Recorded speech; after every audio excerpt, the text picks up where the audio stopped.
Mark Carney sits down with Vashi, the CTV reporter, to speak about his new cabinet, or air quotations new cabinet. As we all know, a majority of them are from the Trudeau cabinet and government. While a majority of them are new faces, about 50 to 60% of them are still old members. From Dominic LeBlanc to Chrystia Freeland, Melanie Joly, the list goes on. Ministers that were so terrible at their job, getting shuffled around, getting put into other positions that realistically they aren't qualified for. Chrystia Freeland, Minister of Transportation, she doesn't even own a car. So we have Vashi here coming out, calling out and going after Mark Carney based on his new cabinet picks here. Let's take a listen. I wanted to start off on your cabinet selections, and in particular whom you selected for your front bench, because I think a lot of Canadians physically would have looked at that front bench today and said it looked remarkably like the previous government.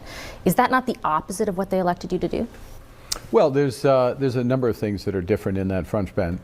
So if you look, for example, François-Philippe Champagne is the Minister of Finance. He became the Minister of Finance when I became Prime Minister for that brief period following winning the leadership election. Lots of experience, but not the Minister of Finance. Now he's going to have a real run at being Minister of Finance. Melanie Joly moving from Foreign Affairs to becoming Minister of Industry. This is a government that has a huge focus on the economies and specifically cost of living, but really growing wages and jobs for Canadians. So I'm so glad Melanie Joly will be attacking the cost of living, considering she didn't even know how expensive the price of butter is, on top of the fact that it's controlled by the government and government policies. She has a crucial role, but it's a new role for her. Dominic LeBlanc as the Minister of Intergovernmental Affairs. I need experience in that role that Dominic has. He's got great relations with a number of the premiers. We are going to focus on building one Canadian economy, changing how we're doing big projects, all in the course of the next several months. Plus, he's been one of the main, if not the main, interlocutors with the level of the U.S. government below President Trump. So I don't want to switch everybody out in that circumstance. And then, you look at Anita Anand, who's moving into foreign affairs. And, it's a big change into those jobs. So there's some similarities. There's experience being deployed in different ways. I'm a new Prime Minister, and let's look at the cabinet as a whole, because I'm not quite. Yes, let's take a look at the cabinet as a whole. You kept 50% of Trudeau's ministers and just played musical chairs on the sinking Titanic. This is an absolute joke. Quite sure I make the distinction between the quote front bench and the cabinet as a whole. We only have 28 cabinet ministers. That's down from the mid-upper 40s, some previous governments. Half of those ministers are new. Never been cabinet ministers before. In many cases, they're new to Parliament as a whole. So we're bringing in a lot of fresh energy, fresh ideas, fresh perspectives. These veterans, air quotation veterans, will be teaching these newcomers based on their experience in a Trudeau government. Sounds like we're setting a pretty low bar here. Alongside with experience. And that's a good team. That's a good management team in my judgment. Obviously, I spent a lot of time trying to construct it that way. And I do take the point on the fresh faces, but even when you point to the experience of those who are in the sort of biggest roles, the reason why I highlight them is because they were at the forefront of the decisions that the previous government made. I disagree with that. They were. I mean, Melanie Joly, François-Philippe Champagne, he led the... Oh my God. Mark Carney is not only out of touch, he's an absolute fool. He disagrees. He doesn't agree with that statement. They literally were the front runners of the Trudeau government. They were the most important ministers in that government, and they failed at their jobs. They were terrible at them, and you've taken them and just shuffled them around. Ministers like David McGuinty, who failed at public safety, is now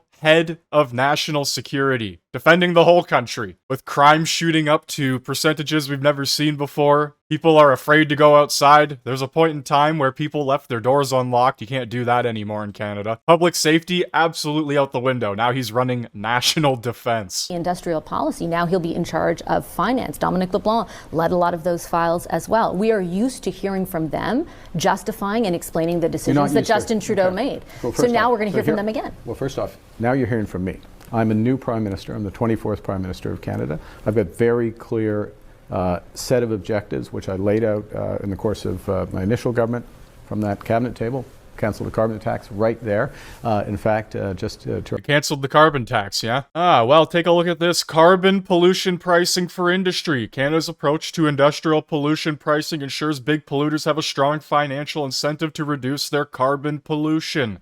This is literally the full industrial carbon tax system right here. It didn't go anywhere. And the big argument right now anyway, especially in Alberta, is the $170 per ton that this industrial carbon tax wanted to reach by 2030. He sits there patting himself on the back, acting like he's helping Canadians. Oh, I got rid of the carbon tax, while he wants to continue to increase the industrial one, which will destroy natural resource production in Canada. Right, in my first act.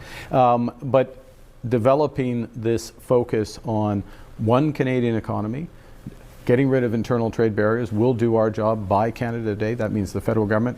We're working with the provinces so that they can move out of the way. Some of them are moving really fast, Nova Scotia, Ontario, others moving fast. We're trying to get all of them. But plus unlocking these major projects that are going to build this economy for the next generations, not just growth today, but growth for generations. That's a focus. That is an entirely new focus of this government. At the same time, we're working on this economic security partnership with the Americans and diversifying our trade partnership. Different focus, different people. I'm bringing a different, there are so many differences. As I say, half of the cabinet is different. Big change in terms of priorities, big change in terms of speed. This is one of the fastest swearing in Canadian history. It will be one of the fastest returns in Parliament in Canadian history. You'll see with the speech from the throne, which the King will deliver in whatever it is, 12 days' time, 13 days' time. And in that speech from the throne are going to enumerate some priorities, including success by Canada Day. So we're going to go hard. So how do you articulate, because you conceded today, you did through the campaign, that the mandate you have is one for change. It's against that backdrop that I'm asking those questions about those big faces for your cabinet. How would you articulate to Canadians like what that change will actually look like? Is it just you? No. Okay, if I may, you are going into process and personnel. I'm going to results.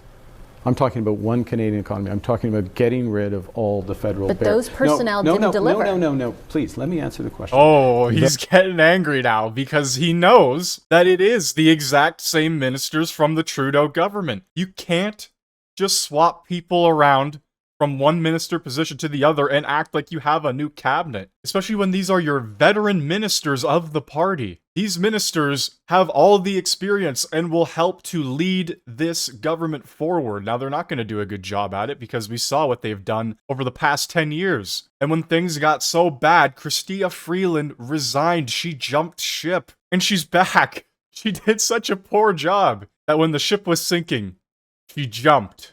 And now they invited her back on. It's actually wild. And he can't spin this in any other way. You want to look at results? Well, Donald Trump said he's not interested in anything from Canada, including the tariff deals that are going on right now. He didn't want to change them. He's openly said it to Carney's face. There's nothing Canada can do to stop that, and that's just how it is. He also talked about a swift and quick return to Parliament. Parliament has been shut down since the beginning of the year, even late last year. So no, this doesn't really seem like it's a quick return to Parliament, especially after your government prorogued it. Those are real results that will happen or not. We will either pass that legislation or not. First point. Secondly, in terms of working with the provinces, working with Indigenous peoples, working with the territories, identifying the nation-building process, a process that has already begun. I helped start it during my first few days as Prime Minister in the previous mandate, now going to accelerate through, already talking with Premier Smith, Premier Moe, Premier Ford, Premier Legault, all the premiers about Premier Canute, sorry, now I'm going to offend somebody because I haven't mentioned them all, but they're all working on this and working towards our Saskatoon First Ministers meeting, June 2nd. Again, that's a tangible thing. You'll see where we're coming together on specific projects. What's the federal government doing to support those? What are we doing with respect to our relationship with the United States? So these are all real things. And to reduce it, to faces, personnel, and then, by the way, to ignore half of the cabinet, which is brand new, literally, never been in cabinet before, and now they're in very senior roles at core priorities for the government. It's definitely not to reduce the new people that I ask. It's because To be fair, Can I remind? Sorry, can I remind as well? Yes, you can, but I want to finish after. Okay. Yeah. Well, you finish and then I'll. I was just going to say that, I covered that government extensively. Those are the ministers who told me time and time again the carbon tax was the only way to address climate change, who told me time and time again the only way to be fiscally responsible was to bring in capital gains tax changes. Yes. For 10 whole years, Trudeau and his cabinet said that the carbon tax and carbon pricing and the price on emissions was helping Canadians, and that 8 out of 10 Canadians were getting more money in their pockets from the carbon tax than they were paying. They ran on this like it was their only thing they had. You came in and you changed that. But these are the people for 10 years who defended what you say you have a mandate to change from. It's not just a personnel thing that I'm asking about. Let's be clear about mandates. We just had an election. You might have noticed. I think you covered it, right? Correct. 19 million Canadians voted.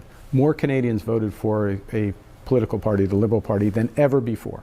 We have more votes than anyone else. We have majorities in 7 of the 10 provinces. We have the most seats in Parliament, and we ran on a very clear platform of change. Canadians,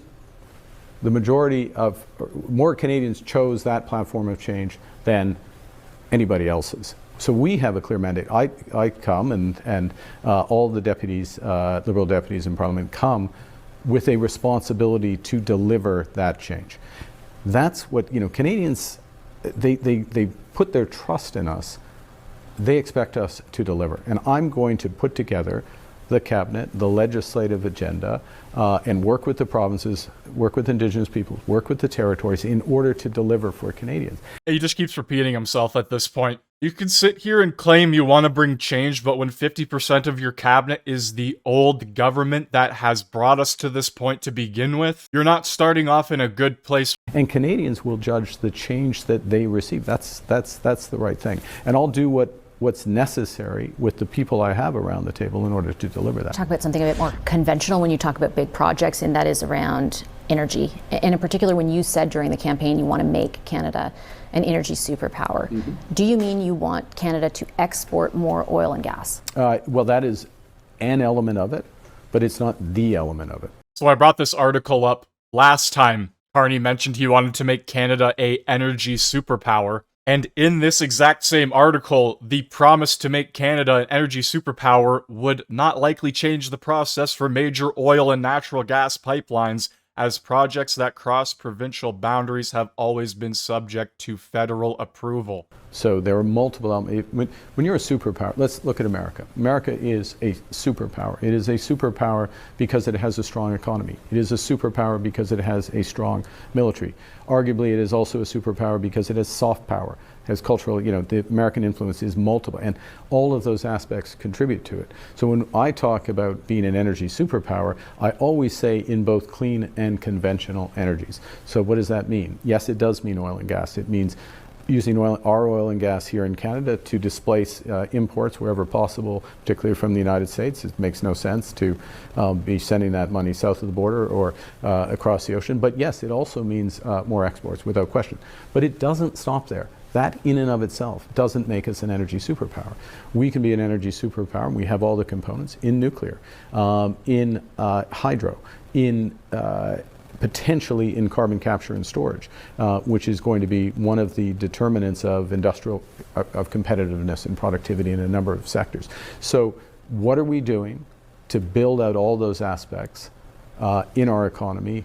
What are we doing today? And look, if I were, I shouldn't classify myself, but a conventional politician might say, you know what we should be judged by is whether or not we approve one pipeline. Right? And that's going to make us an energy superpower. And that is a type of objective that you can define and you can point to that is progress, but it doesn't accomplish the bigger goals. And it's not at the level of what Canada is capable of. We need to do multiple things at the same time in order to build this base so that we are creating wealth and competitiveness, better lives for Canadians for generations. So we're going to be very ambitious across a range. That's why we're not asking for one nation-building project. We're asking for nation-building projects, and we are going to move as rapidly as possible on as many of them as possible. Is that why Alberta wants to leave? Because the policies that the Liberal government are so beneficial to natural gas and pipelines and that sector specifically? I don't think so. It sounds like Mark Carney is starting to bend the knee here to Alberta, because if he doesn't play ball, things are going to get very, very nasty real quick. As possible. I think if I'm accurately representing the point of view from people whose livelihood depends on the conventional energy sector, it's not that they're asking you like, that's it, that's the be all end all. It's that they want to know where conventional energy fits into your ambitions. And it's not just because, if I may, not just because of the record of the previous government, it's because of you yourself, your book Values, for example, which extensively talks about a reorientation of the market around the climate imperative. I think Canadians had been asking throughout the campaign, and now, like, is this Prime Minister Mark Carney of values, or is it the Prime Minister of the campaign? Like, are you going to build that pipeline if the consensus exists? First off, I've said repeatedly yes, first point. Secondly, that because I understand the need for that consensus, I'm a Prime Minister who can help create that consensus. You can't create a consensus on your own, but you have to drive processes that bring provinces along, bring the private sector in. Remember, I've got extensive experience. This is not just a concept to me. I have been involved in major energy projects for over 3 decades in the private sector. So I've got that experience, bringing the provinces, working with Indigenous partners, putting in place, as we have, billions of dollars of financing for those Indigenous partners, bringing in somebody like Tim Hodgson, who, when he was CEO of Hydro One, was one of the only major corporations to have a major Indigenous partnership program that actually worked. So we're bringing the components in. We have to deliver. Let me make another point, because I appreciate that you've read my book very carefully. At the core of the way I talk about the energy transition is the future of, including about Canada being an energy superpower, is the future is low risk. Canada's low risk is a business investment place. Low cost. We're getting costs down, including in the oil sands. The marginal production is low cost, and low carbon. All three of those come together. We have the ingredients of all that. Let's get together and move on it. And it takes more than just one pipeline in order to accomplish. And I do understand that point, but I think, like, in your book, multiple occasions, for example, you talk about the merits of a carbon tax. And now we have a different Prime Minister, Mark Carney, who says, the first thing I did in this very room was get rid of the carbon tax. Got rid of the consumer carbon tax, correct, which is different than the industrial side, but it's still a portion of the carbon tax scheme that existed in this country. How much of the resources did that how much of the emission reduction did that consumer 9%. Carbon tax? Yeah, well, it's actually 6, but if you extrapolate it out to 2030, if it went as far as it was supposed to go, it's not nothing. It's not nothing. It's not much.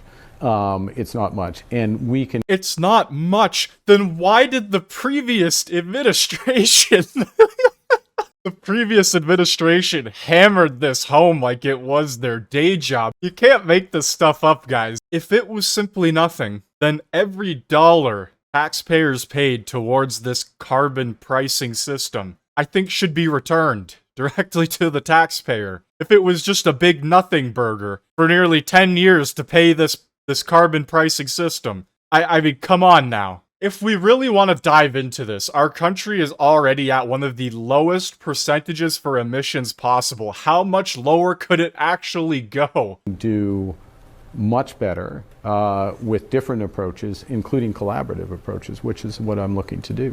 And look, how can you be collaborative? If you want a simple answer on will I support building a pipeline? Yes, that's a simple answer. I've given that multiple times. But I don't stop at that. I don't stop at, for example, if you want a simple answer on how do I make homes more affordable, I could just say, we're going to cut GST on homes. But that doesn't solve the problem. Just doing one pipe, it's good. Don't get me wrong, it's good. That's a positive thing, and working collaboratively in order to happen. But it's not enough. It's not enough to make Canada an energy superpower. It's not enough to build our full potential. It's not enough to truly get incomes growing across the country. We can do much more. We are going to be very, very ambitious. Build big, build bold, build now. It does speak, though, to what people in Alberta and Saskatchewan who didn't vote for your party are worried about, right? They are worried that it is the Mark Carney of values, it is the Justin Trudeau government, and the reason I ask about that is against that backdrop, right? You are still saying you're going to keep C-69 in place. You are going to keep the emissions cap in place. They view that as evidence of something. They view that, pardon me, as evidence of something that runs counter to what you're saying right now. What I've said very clear. Look, I am a pragmatist. I go over and over on this, and I really am.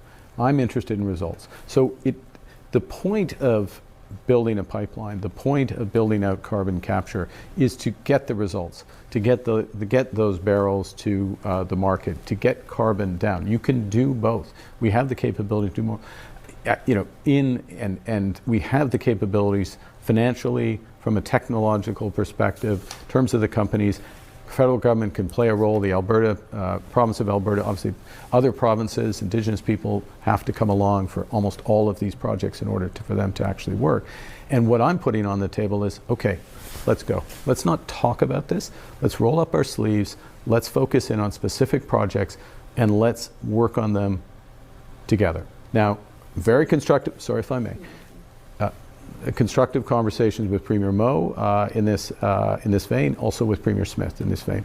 So the next stage of that is to sit down across premiers and other groups and start to refine that list and move forward.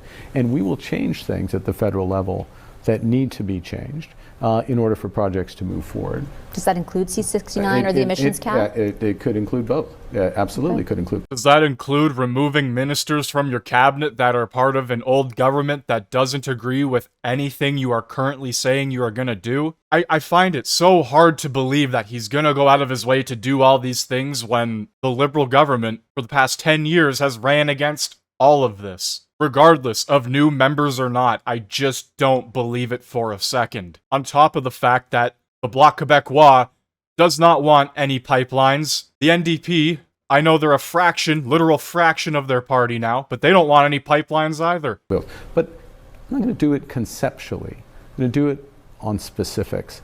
Do it for moving forward. And that's the point. The test is Canadians deserve results, not rhetoric and not talking past each other.